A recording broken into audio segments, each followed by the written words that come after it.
Presidenti e Kosovës, Vjosa Osmani, theksoi se vazhdon të mbështesë qëndrimin e saj lidhur me vërejtjet për draft të statusin e asociacionit. Sipas saj, vërejtjet kanë të bëjnë me mos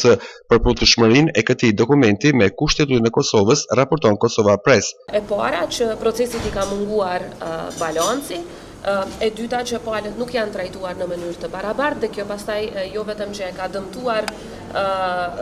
pozicionin e Kosovës, e cila është pala konstruktive në këtë proces, besoj të gjithë pajtohemi për këtë, por po ashtu e ka dëmtuar edhe vetë kredibilitetin e BE-s si ndërmjetësues në dialogun Kosovë-Serbi. E dyta çështje që e kam ripërsëritur dhe është qëndrimi identik me atë që e kam mbajtur më herët kanë qenë vërejtjet sa i përket draft statutit të asociacionit. Edhe në fillim kur është propozuar nga ana e Bashkimit Evropian, edhe tani vërejtjet kanë të bëjnë me përputhshmërinë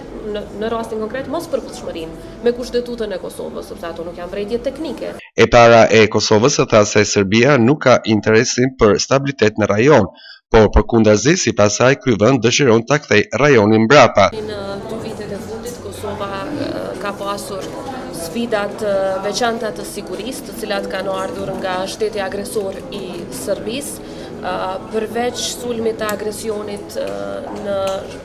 shtator të vitit 2023, asaj kanë paraprirë edhe një sër problemesh të cilat i ka shkaktuar Serbia si destabilizuese e rajonit, pastaj e kemi pasur edhe sulmin në kanalin e Iberlepencit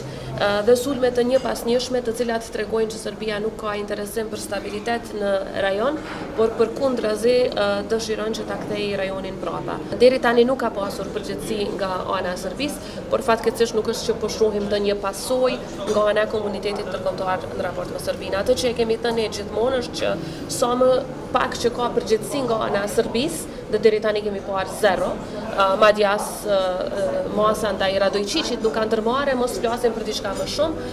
aq më shumë kjo do të jetë shenjë inkurajuese për Serbinë që akoma të vazhdojë me dhunë. Të hënën, presidenti i Kosovës, Vjosa Osmani, priti në takim përfaqësuesin e ri të Bashkimit Evropian për dialogun Kosovë-Serbi, Peter Sorensen, për çka u diskutua rreth këtij procesi dhe qëndrimeve të Osmanit.